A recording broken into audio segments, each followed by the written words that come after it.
우리는 지금 연말을 향해 나아가고 있습니다. 그리고 하나님께서 지난 3주 전부터 시편 23편의 말씀을 통해 하나님의 우리를 향한 음성을 들려주고 계십니다. 한 달 전쯤이었나요? 말씀을 준비하면서 하나님, 우리 성도님들에게 어떤 말씀을 주기를 원하십니까? 기도하는데 시편 23편의 말씀을 주셨고, 말씀을 묵상하는 중에 우리가 한 해를 보내고 또 새해를 맞이하면서 우리가 바라보아야 할 분이 누구인지 그것을 가르쳐 주셨습니다. 이 연말에 얼마나 많이 분주하고 바쁘시겠습니까? 그동안 소원했던 분들도 만나야 하고 또 가정 안팎으로 많은 일정들이 있으실 텐데, 그런 분주한 연말 연시 중에 우리가 무엇보다 잊지 말고 바라보아야 할 분이 바로 하나님 한 분이시라는 것을 기억하시기 바랍니다. 그래서 오늘은 지난주에 이어서 3절 말씀을 본문으로 하나님의 말씀을 나누려고 합니다. 3절을 우리 다 함께 읽어보면 좋겠습니다. 3절 말씀입니다. 시작. 나에게 다시 새 힘을 주시고 당신의 이름을 위하여 바른 길로 나를 인도하신다. 아멘. 개역개정 성경으로는 내 영혼을 소생시키시고 자기 이름을 위하여 의의 길로 인도하신다 입니다. 히브리어 원어 성경을 한글로 직역하면 이렇습니다. 여호와 하나님께서 나를, 곧 내 영혼, 내 생명, 내 마음, 내 몸을 하나님께로 돌아오게 하시고 연약해진 나를 완전히 회복시켜 주시며 의의 길로 인도하십니다. 그의 이름을 위하여 입니다. 이 3절 말씀을 보면요, 다윗은 나에게 다시 새 힘을 주신다라고 고백합니다. 그러면 누가 다윗에게 새 힘을 주십니까? 여호와 하나님이십니다. 아멘이죠? 하나님께서 여러분에게 새 힘을 주시는 분이심을 믿으시기 바랍니다. 우리에게 새 힘을 주시는 분은 하나님뿐입니다. 여기서 새 힘을 주신다는 뜻의 히브리어 에쇼베브라는 말은 한 영혼을 하나님께로 돌아오게 한다, 또는 연약해진 나를 온전히 회복시켜 주신다라는 뜻입니다. 그러니까 여호와는 하나님을 떠났던 다윗을 하나님께로 돌아오게 해주시고 힘들고 지쳐 쓰러져 있는 다윗에게 온전히 새 힘을 주셔서 회복을 시켜주신다는 고백이 3절입니다. 그런데요, 좀 이상하지 않습니까? 지난 2주 동안 살펴본 말씀, 여호와는 나의 목자시니 내게 부족함이 없습니다. 그가 나를 푸른 풀밭에 누이시고 쉴 만한 물가로 인도해 주십니다 라는 고백만 보면 다윗은 하나님의 양으로서 하나님을 온전히 따라 살기 때문에 부족함도 없고 늘 푸른 풀밭 쉴 만한 물가로 인도함을 받기 때문에 연약해질 필요도 이유도 없다는 것입니다. 그런데 3절에 가서 갑자기 다윗이 나에게 다시 새 힘을 주신다, 내 영혼을 소생시켜 주신다 라고 고백하고 있는 것입니다. 선한 목자를 따르는 양에게 영혼이 소생되어야만 하는 일이 있을까요?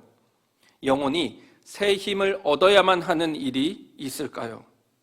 결론부터 말씀드리면 네, 있습니다. 다윗은 실제로 그랬습니다. 나를 하나님께로 돌아오게 해주시고 완전히 회복시켜 주신다라는 3절의 고백은 다윗의 고백입니다. 즉, 다윗에게 그런 일이 있었다는 것입니다. 하나님을 떠났었던 사건, 완전히 지쳐 쓰러져서 힘들어서 정말 거의 죽게 된 지경까지 경험을 했다는 것이 다윗의 3절의 고백입니다. 가장 대표적인 사건으로 다윗이 사울 왕에게 쫓기던 당시에 사울이 바로 뒤까지 바짝 쫓아오자 다윗은 너무나 급한 나머지 적국, 이스라엘의 원수지간이었던 블레셋 가드의 왕 아기스에게 망명하는 일이 있었습니다.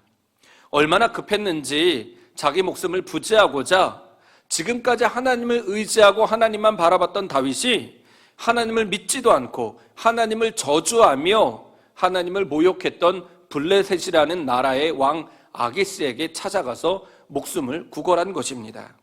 그런데요, 아기스 왕의 신하 중에 한 사람이 저 다윗은 골리앗을 죽인 우리의 원수입니다 라고 고발을 합니다. 그래서 다윗은 꼼짝없이 죽을 위기에 처하게 됩니다. 이때 하나님께 간절히 기도했던 다윗의 기도가 시편 56편입니다. 내가 하나님을 의지하니 내게 두려움이 없습니다. 사람이 나에게 감히 어찌하겠습니까? 하나님, 내가 주님께 서원한 그대로 주님께 감사의 제사를 드리겠습니다. 주님께서 내 생명을 죽음에서 건져주시고 내가 생명의 빛을 받으면서 하나님 앞에서 거닐 수 있게 내 발을 지켜주셨기 때문입니다. 다윗이 블레셋 가드 왕에게 망명한 것은 분명히 다윗의 잘못된 판단이었습니다. 다윗의 실수였습니다.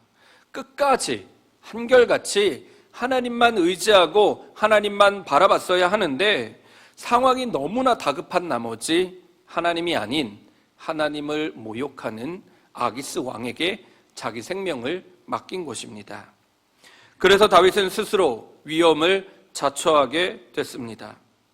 그래서 하나님은 다윗의 그 어려운 상황을 그대로 내버려 두셨지만 다윗은 그때 자기가 잘못했다는 것을 깨닫고 하나님께 부르짖어 기도합니다. 하나님은 다윗의 그 음성을 들어주셨고 아기스의 판단력을 흐리게 하셔서 다윗이 블레셋에서 빠져나올 수 있게 해주셨습니다. 그래서 다윗은 생명을 건지고 하나님께로 돌아오게 된 것입니다. 아무리 다윗이라 할지라도 이처럼 자칫 방심하면 하나님과 멀어지고 하나님을 떠나게 되며 위기에 처하게 될 수 있다는 것입니다.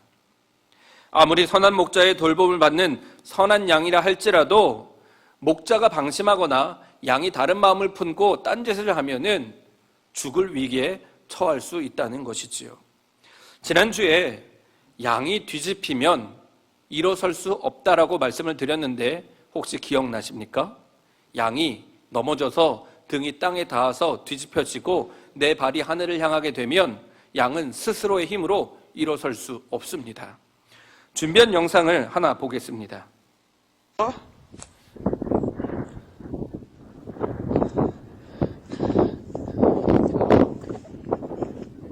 It's on its back.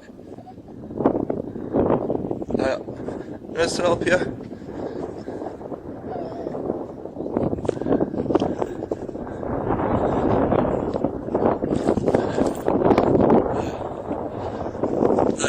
Go on.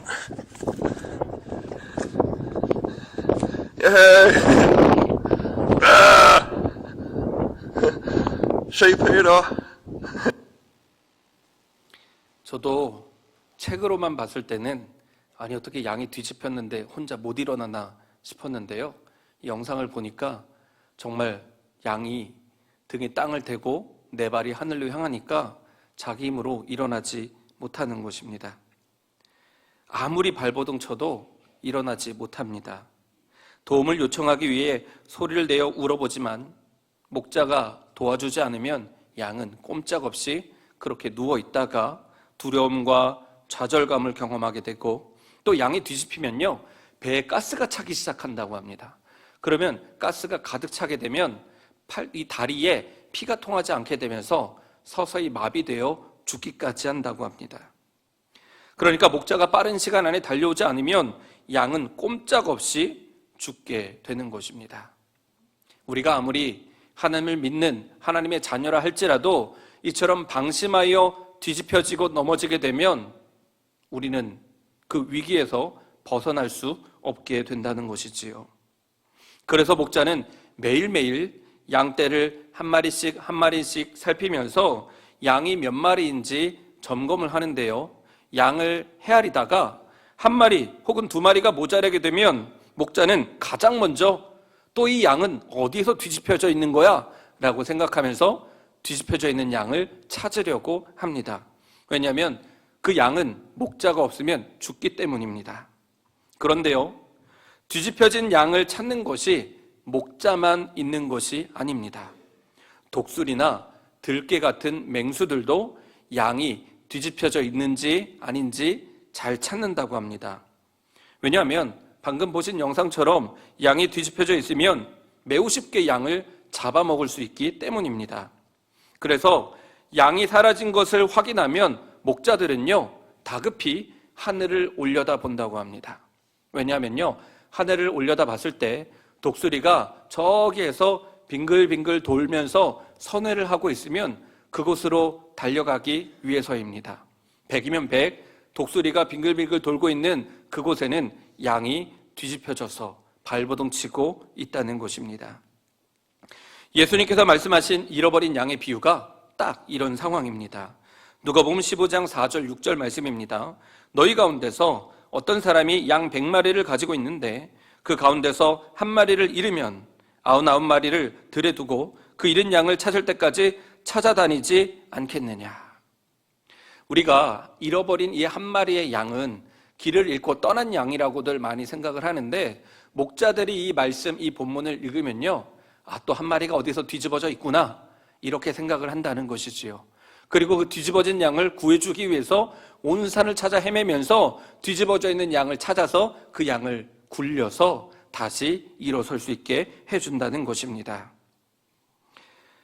나에게 다시 새 힘을 주시고 내 영혼을 소생시키시고 나를 하나님께로 돌아오게 해주시고 나를 회복시켜 주시고, 이와 같은 다윗의 고백은 바로 이런 의미입니다. 이 고백에는 선한 목자 여호와 하나님과 다윗의 깊은 사랑의 관계가 잘 담겨 있습니다. 다윗이 내 영혼을 소생시켜 주십니다 라고 여호와 하나님을 고백할 때에는 그 전에 다윗이 소생당해야만 하는, 다시 회복해야만 하는 그런 위기에 처해져 있었다라는 자신의 고백이 전제되어 있는 것입니다. 얼마나 큰 위험에 처하게 되었는지, 죽을 위기에 빠졌을 때 다윗이 목 놓아 부르짖어 하나님 나를 살려주십시오 라고 발버둥 치면서 기도하자 선한 목자 하나님께서는 다윗의 음성, 곧 다윗의 기도를 들으시고 달려가서 뒤집어져 있는 다윗의 삶을 굴려서 다시 일으켜 주신다는 것이 바로 3절의 다윗의 고백입니다. 내가 넘어졌을 때 우리를 일으켜 주시는 분이 선한 목자 예수님이심을 기억하시기 바랍니다. 우리는 때로 넘어집니다. 때로 우리의 삶은 뒤집어집니다. 사람들은, 성도들이 인생에서 고난을 당할 때 하나님이 살아계신데 왜 교회를 다니고 예수를 믿는데 어려움을 겪는 거야? 라고 조롱하듯 질문합니다. 또는 고통당하고 있는 우리 집사님, 권사님들을 보면 믿지 않는 사람들이 당신이 하나님께 천벌을 받았기 때문에 그렇게 된 것이야 라고 정죄할 때도 있습니다. 하지만요, 예수님을 믿든지 예수님을 믿지 않든지, 교회를 다니든지 교회를 다니지 않든지 모든 사람은 고난을 겪게 되어 있습니다. 고난이 없는 인생은 없기 때문입니다. 하지만 그 고난 중에는 하나님께서 때로 성도들에게 더 큰 사명과 복을 부어주시기 위해서 고난을 통해 연단을 하시는 경우도 있습니다. 또는 성도들도 사람인지라 자신의 실수로 죄를 범해서 그 결과로 고난을 겪을 때가 있기도 합니다. 중요한 건요, 어떤 상황에서든지 우리에게 선한 목자가 예수님이라는 사실은 변하지 않는다는 것입니다. 여러분의 인생이 뒤집혔을 때, 여러분의 자녀들이 인생에 고난을 겪게 되었을 때 우리가 주님께 울부짖으면 선한 목자 예수님께서는 언제라도 달려와서 뒤집혀 있는 우리를 능히 일으켜 주시는 분이심을 믿으시기 바랍니다. 아주 중요한 사실을 말씀드리겠습니다. 잘 들어보시기 바랍니다. 사실 양들이 잘 넘어지고 뒤집히는 데는요, 이유가 있습니다. 양들은 우묵하여서 몸을 기대기 쉽고 편한 곳을 찾아다닙니다. 사진에 보시는 것처럼 이렇게 움푹 파여져 있는 푹신푹신한 땅이 양이 몸을 기대고 앉아서 쉬기 좋아하는 곳이라고 합니다. 그런데요, 저런 곳을 발견하고 저기에 내려가서 몸을 쉬려고 이렇게 조심스럽게 내려가다가 자칫 균형을 잃어버리게 되면요, 저 구덩이에 굴러 떨어지게 되고 자기의 의지와 상관없이 몸이 저렇게 뒤집히게 된다고 합니다. 우리 인생도 마찬가지인 것 같습니다. 성도로서 마땅히 해야 하는 경건생활, 곧 하나님을 예배하고 찬양하고 기도하며 교회와 이웃을 섬기는 이런 신앙생활을 해야 하는데, 이런 것들에는 내가 그렇게 크게 관심을 갖지 않고 다만 하나님께 나와서 출석 도장 찍고, 하나님 내가 오늘도 교회 왔으니까 나에게 복을 주십시오 라는 마음으로 그냥 편안하게 자기만을 위한 신앙생활을 한다면 뭐 고생할 필요도 없고 봉사를 하면서 시간과 수고를 쓸 필요도 없겠지요. 하지만 그렇게 신앙생활을 하는 중에 편안하고 안락한 생활, 오직 나만을 위한 교회 생활을 한다면 고난이 찾아왔을 때 큰 위험을 겪게 된다는 것입니다. 추수감사절 이후로 새벽마다 사사기 말씀을 가지고 묵상하고 말씀을 나누고 있는데요, 사사기 말씀을 보면 그러한 증거들이 아주 많이 있습니다. 방금 전에도 말씀드렸지만 예수님을 믿던 안 믿던, 교회를 다니던 교회를 다니지 않던 모든 사람에게는 고난이 찾아옵니다. 그런데 그 고난을요, 가만히 들여다보면 세 가지로 나뉩니다. 첫 번째는 사탄의 공격에 의한 고난이 있습니다. 사탄이 나와 하나님을 멀어지게 만들기 위해서 우리를 공격하고 고난에 빠지게 한다는 것입니다. 가장 대표적인 사건이 뱀의 유혹에 넘어가서 선악을 알게 하는 나무의 열매를 먹게 된 아담과 하와이지요. 그들이 하나님의 말씀에 순종해서 그 나무의 열매를 먹지 않았더라면 그들은 노동의 수고나 해산의 고통이나 에덴 동산에서 쫓겨나는 그런 고통을 겪지 않아도 됐을 것입니다. 또 예수님께서도 공생애를 시작하시기 전에 무려 40일 동안 광야에서 금식 기도를 하셨는데, 금식 기도를 마친 마지막 날 사탄이 예수님께 찾아가서 예수님을 시험하며 공격하였습니다. 하물며 예수님도 공격을 받으시고 고난을 겪으셨는데 우리라고 고난이 왜 없겠습니까? 또 두 번째로는 자신이 잘못해서 고난을 겪는 경우가 있습니다. 예수님의 12제자는 겟세마네 동산에서 예수님이 붙잡히실 때 예수님을 배신하고 예수님을 버리고 도망쳤습니다. 그 중에 예수님이 가장 사랑하시는 제자 베드로는 예수님을 모른다고 3번이나 부인하며 심지어 예수님을 저주하고 맹세하기까지 했습니다. 그런데 마지막으로 부인할 때 베드로와 예수님의 눈이 마주쳤고, 그때 베드로는 마음에 큰 아픔과 죄책감을 느끼며 밖으로 뛰쳐나가 통곡하였습니다.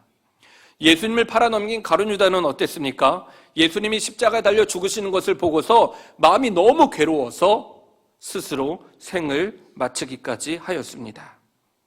그리고 마지막으로 하나님께서 우리를 더 크게 사용해 주시기 위해서, 우리에게 더 큰 복을 내려주시기 위해서 우리를 연단하시는 경우가 있습니다.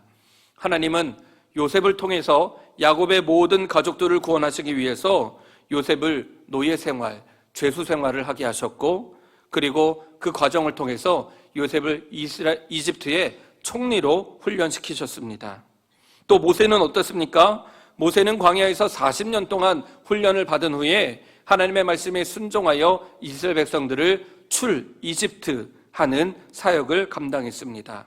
아브라함도, 다윗도, 다니엘도, 요나도, 성경에 나와 있는 많은 선지자들도 하나같이 하나님께 연단받았습니다.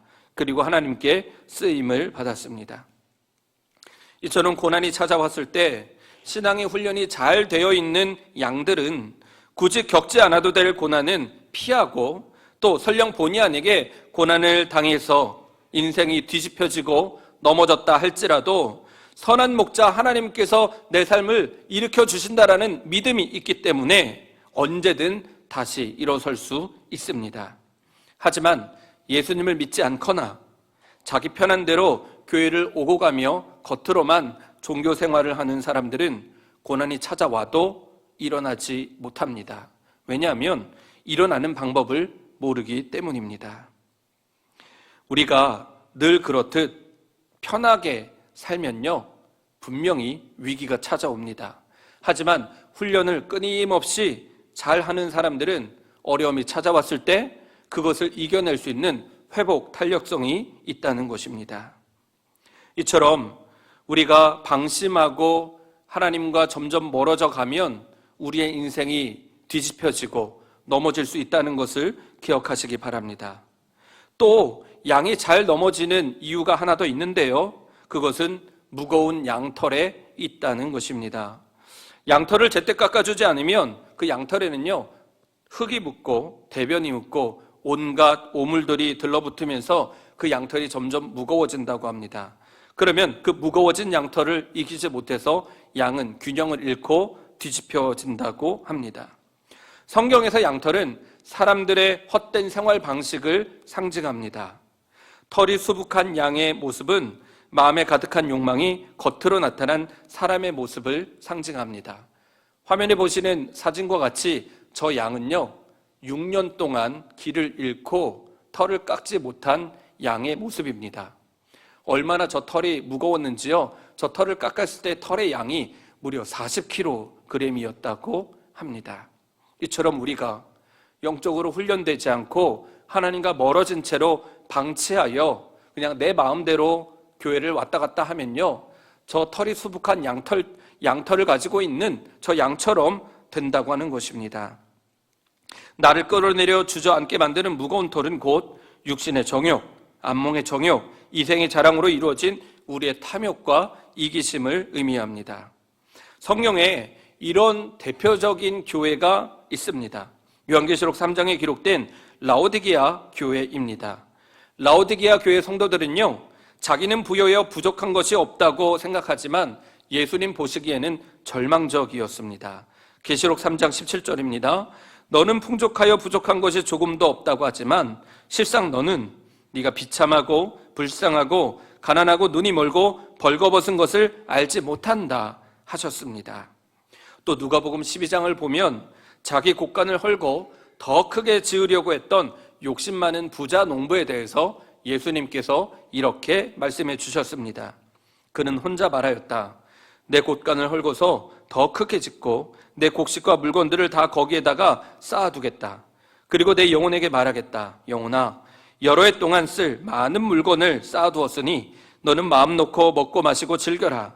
그러나 하나님께서 말씀하셨다. 어리석은 사람아, 오늘 밤에 내 영혼을 내게서 도로 찾을 것이다. 그러면 내가 장만하는 것들이 누구의 것이 되겠느냐? 자기를 위해서는 재물을 쌓아두면서도 하나님께 대하여는 부여하지 못한 사람은 이와 같다.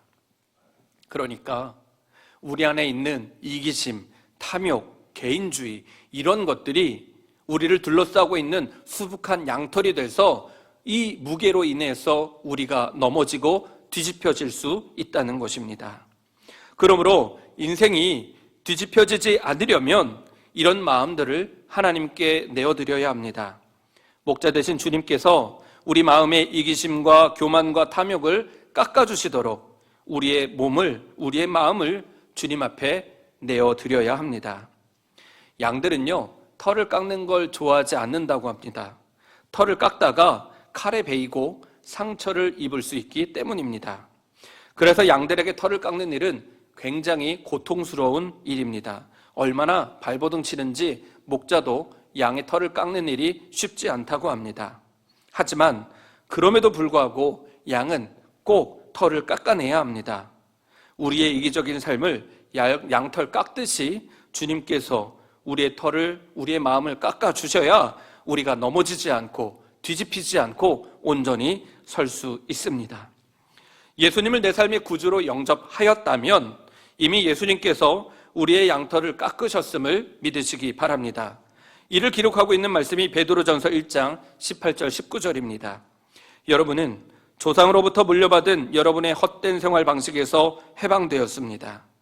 은이나 금과 같은 썩어질 것으로 된 것이 아니라 흠이 없고 티가 없는 어린 양의 피와 같은 그리스도의 귀한 피로 되었습니다. 양털과 같은 헛된 생활 방식에서 우리가 이미 해방되었으니 그것은 예수 그리스도의 보혈로 우리가 해방되었다는 것입니다. 이렇게 우리 마음에 있는 모든 고집과 모든 탐욕을 깎아내면 목자의 마음이 한결 가벼워진다고 합니다. 왜냐하면요, 털이 정리된 양은 뒤집혀지지 않는다는 것입니다. 그러므로 선한 목자 예수님께서 우리의 이기심, 우리의 교만함, 우리의 탐욕, 이 모든 것들을 깎아내려고 하신다는 것은 우리의 영혼을 소생시키시려는 선한 목자의 사랑이라는 것을 기억하시기 바랍니다. 그러므로 때로 예수님께서 말씀을 통해 우리의 연약함을 지적하시고 책망하실 때 그 순간만큼은 우리의 마음이 괴롭고 불편하지만은 그 과정을 잘 이겨낼 수 있어야 한다는 것입니다. 여러분의 영혼을 소생시키시는 선한 목자 주님을 믿으시기 바랍니다.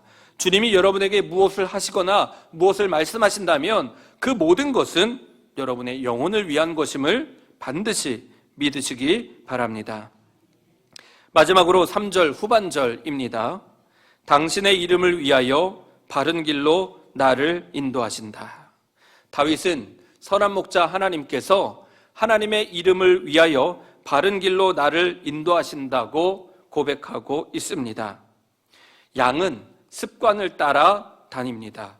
양은요, 같은 길만 걷고요, 같은 자리에서만 풀을 뜯어먹고요, 같은 자리에서만 잠을 잔다고 합니다. 그렇기 때문에 양들을 방치하면요, 한 자리에서만 풀을 뜯어먹어서 그 자리에 있는 풀의 모든 밑둥과 뿌리까지 뜯어먹는다고 합니다. 그러면요, 이듬해에는 그 자리에 풀이 나지 않게 됩니다. 또 그 땅은 영양분을 잃고 침식을 받아서 황폐해지고요, 그 땅에 사는 기생충이나 해충들이 양의 코를 통해서 양의 몸에 들어가서 양은 병들어서 죽게 된다고 합니다. 또 양들을 방치하면 양들은 매일 같은 길만 다니다 보니까 길이 아무리 많아도 한 길만 다녀서 그 길은 움푹 파이게 되고 그 자리에 구덩이가 생기게 되고 비가 오면 그 목장 전체는 황폐해진다고 합니다. 이것은 양을 관리하지 않았기 때문에 생기는 일들입니다. 양들의 나쁜 습관을 돌보지 않았기 때문에 양들로 인하여서 목장 전체가 쓸모없게 된다는 것이지요. 이처럼 양들의 나쁜 습관들을 방치하면 그 목자는 선한 목자가 아니라 사꾼 목자가 되는 것입니다. 하지만 선한 목자는 양들의 나쁜 습관을 내버려 두지 않기 위해서 부단히 노력합니다.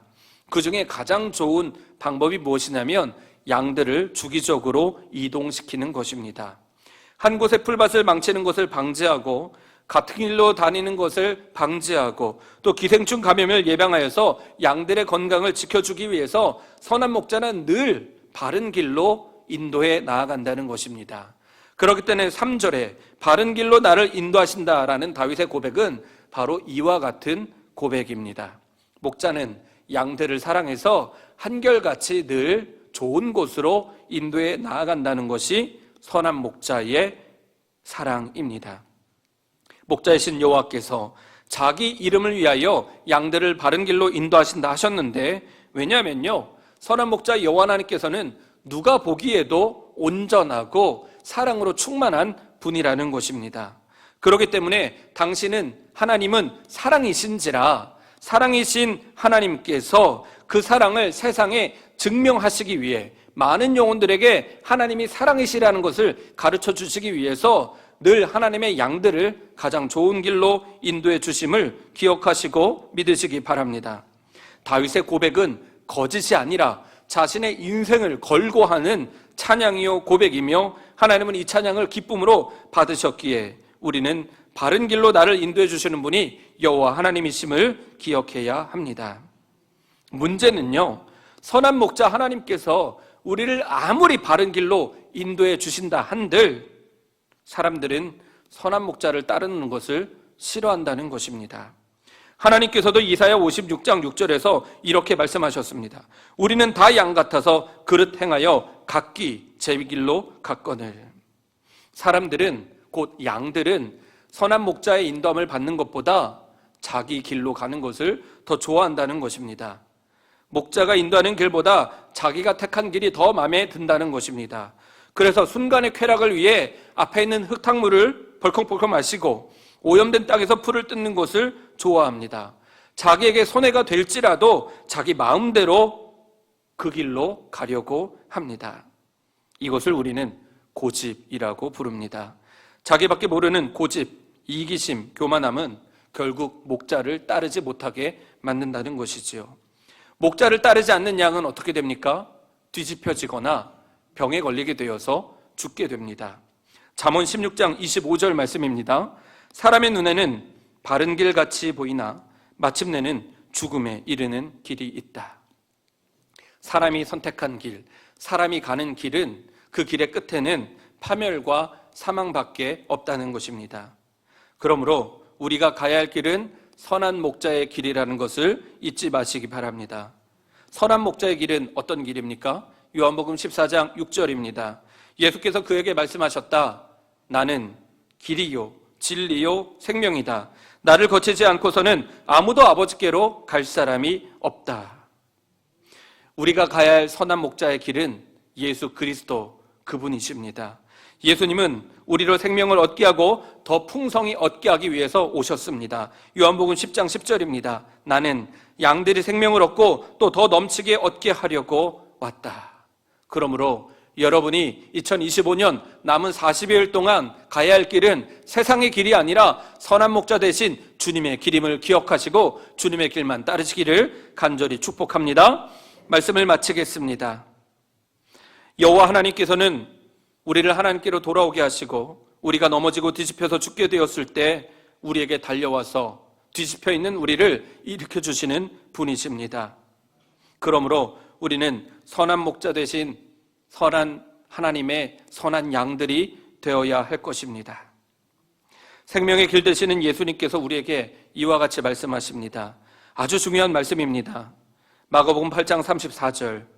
나를 따라오려고 하는 사람은 자기를 부인하고 자기 십자가를 지고 나를 따라오너라. 선한 목자 되신 예수님이 가시는 길은 십자가를 지고 가는 길입니다. 우리는 이 말씀을 익히 잘 알고 있고 이 말씀에 언제라도 아멘이라고 대답합니다. 그런데요, 우리는 너무나 쉽게 습관처럼 아멘으로 대답할 때가 있습니다. 분명히 이 말씀을 듣고 읽고 묵상할 때는 아멘으로 대답하지만 정작 내가 희생해야 될 때는 겟세마네의 제자들처럼 예수님을 버리고 제 길로, 자기 길로, 사람의 길로 간다는 것입니다.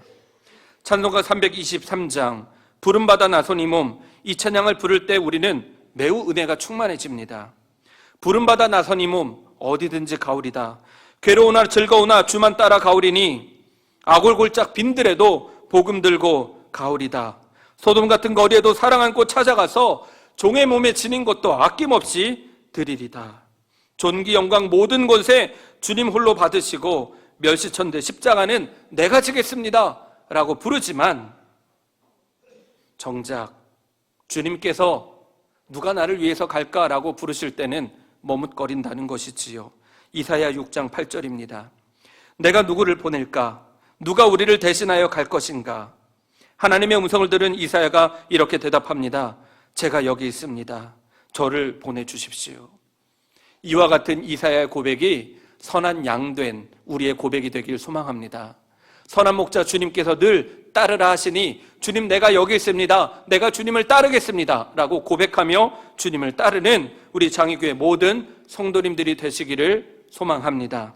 바라기는 한 해를 돌아보며 선한 목자 주님께서 우리를 여기까지 인도하셨음을 믿으시고 남은 2025년도 다가오는 2026년도 다른 것 아니라 오직 선한 목자 주님만을 따르기로 결심하시고 주님 내가 여기 있으니 나를 사용하여 주십시오. 내가 주님의 선한 양입니다 라고 고백하는 우리 장의교회 모든 선한 양들 되시기를 주의 이름으로 간절히 축원합니다.